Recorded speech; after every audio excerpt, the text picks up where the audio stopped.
ഓം ശ്രീനാരായണ പരമ ഗുരവേ നമഃ. ഗുരുമാർഗത്തിലേക്ക് ഏവർക്കും സ്വാഗതം. ഗുരു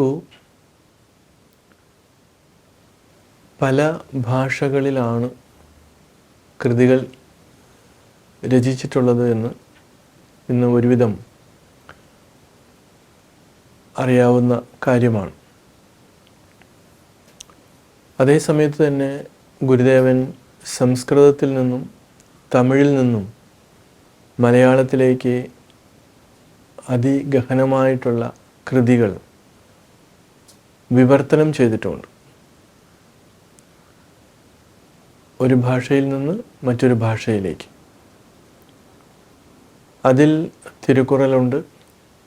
അതേപോലെ തന്നെ നമ്മളുടെ ദശോപനിഷത്തുകളിൽ പ്രധാനമായിട്ടുള്ള ഈശാവാസ്യ ഉപനിഷത്തും ഗുരു മലയാളത്തിലേക്ക് പരിഭാഷപ്പെടുത്തിയിട്ടുണ്ട്. ഇത്ര ഭംഗിയായി മലയാളത്തിലേക്ക് ഈ ഒരു ഉപനിഷത്ത് പരിഭാഷപ്പെടുത്തുക എന്ന് പറയുന്നത്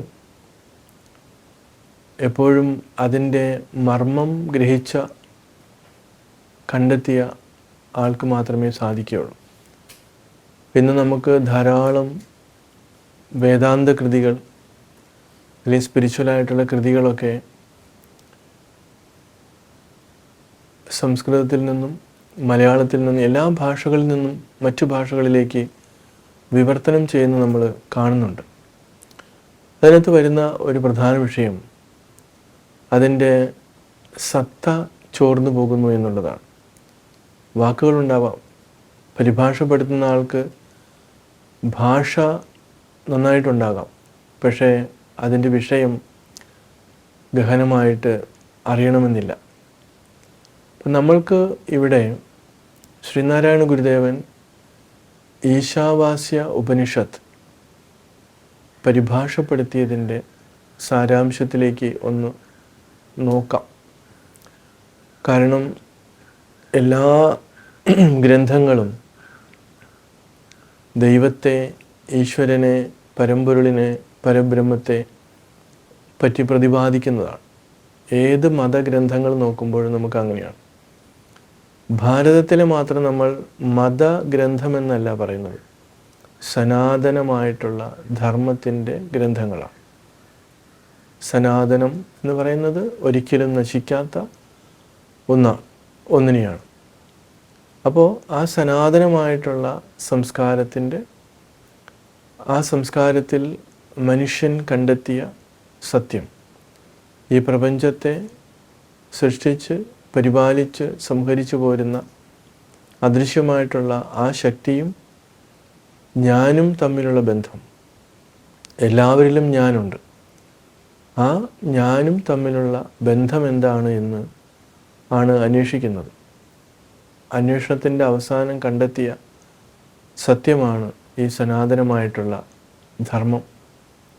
അത് റിലീജിയൻ എന്ന് നമുക്ക് പറയാൻ പറ്റില്ല. റിലീജിയൻ എന്ന് പറയുന്നത് പരിമിതമായിട്ടുള്ള ഒന്നാണ്. പക്ഷെ സനാതനമായിട്ടുള്ള ആ ധർമ്മം എന്ന് പറയുന്നത് കാലദേശങ്ങളുടെ ഉള്ളിൽ നിൽക്കുന്ന ഒന്നല്ല. വാക്കുകൾ കൊണ്ട് അത് പറഞ്ഞറിയിക്കുവാനും കുറച്ച് ബുദ്ധിമുട്ടുണ്ട്. അപ്പോൾ ഈശാവാസ്യ ഉപനിഷത്ത് എന്താണ് യഥാർത്ഥത്തിലുള്ള ആ ഈശ്വരൻ, ആ ചൈതന്യം, ആ സത്ത, അതിനെക്കുറിച്ചുള്ള എത്രയോ ആയിരക്കണക്കിന് വർഷങ്ങൾക്ക് മുൻപ് മഹർഷിമാർ സംസ്കൃതത്തിൽ എഴുതിയ ഒരു ഉപനിഷത്താണ്. വളരെ പ്രധാനപ്പെട്ട ഉപനിഷത്താണ്. അതിനെയാണ് ഗുരുദേവൻ വളരെ ലളിതമായി മലയാളത്തിലേക്ക് പരിഭാഷപ്പെടുത്തിയത്. അത് തുടങ്ങുന്നത് ഇപ്രകാരമാണ്: ഈശാവാസ്യമിദം സർവം എന്ന് സംസ്കൃതത്തിൽ തുടങ്ങുന്നു.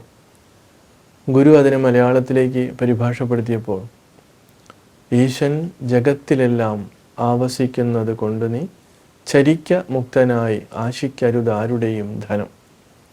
വളരെ ലളിതമായിട്ട് ഗുരു 4 വരികളിലേക്ക് അത് ചുരുക്കുകയാണ്.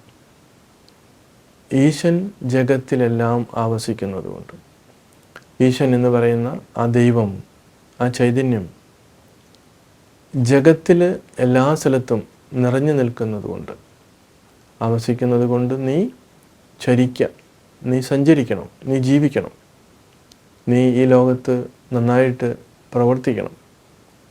എങ്ങനെയാണ്? ആശിക്കരുത് ആരുടെയും ധനം. ആരുടെയും ധനത്തെ കണ്ടിട്ട് ആയിരിക്കരുത് നിൻ്റെ പ്രവൃത്തികൾ. അപ്പോൾ കാരണം എന്താണ്? ഇതെല്ലാം നിറഞ്ഞു നിൽക്കുന്നത് ആ ചൈതന്യം തന്നെയാണ്. ഈശൻ ജഗത്തിലെല്ലാം ആവസിക്കുന്നത് കൊണ്ട് നീ ചരിക്ക, മുക്തനായി ആശിക്കരുത് ആരുടെയും ധനം. നീ ആരുടെയും ധനത്തെ ആശിക്കാതെ മുക്തനായിട്ട് ഇവിടെ സഞ്ചരിക്കണം. അപ്പോൾ അതിനകത്ത് വളരെ ക്ലിയർ കട്ടായിട്ടൊരു പിക്ചർ നമുക്ക് തരികയാണ്. ഇന്ന് നമ്മൾക്ക് എല്ലാത്തിനും പണമാണ് ആവശ്യം. എന്തിനും പണം. എത്ര കോടികളുണ്ടെങ്കിലും അതിൽ തൃപ്തനാകാതെ വീണ്ടും വീണ്ടും വേണമെന്ന് പറയുകയാണ്. ആ ഒരു അധികമായിട്ടുള്ള ആ ഒരു ആശ അത് നല്ലതല്ല എന്ന് പറയുകയാണ്. കാരണം എല്ലാം ഈശ്വരനിൽ അടങ്ങിയിരിക്കുന്നതാണ്. അതുകൊണ്ട് ഇന്നത്തെ തലമുറ ചിന്തിക്കേണ്ടുന്ന ഒരു പരമപ്രധാനമായിട്ടുള്ള ഒന്നാണ് ഈ ഒരു ഉപദേശം, ഈ മഹത്തായിട്ടുള്ള വചനം. തീർച്ചയായിട്ടും നമുക്കതിനു വേണ്ടി ശ്രമിക്കാം. ഏവർക്കും നമസ്കാരം.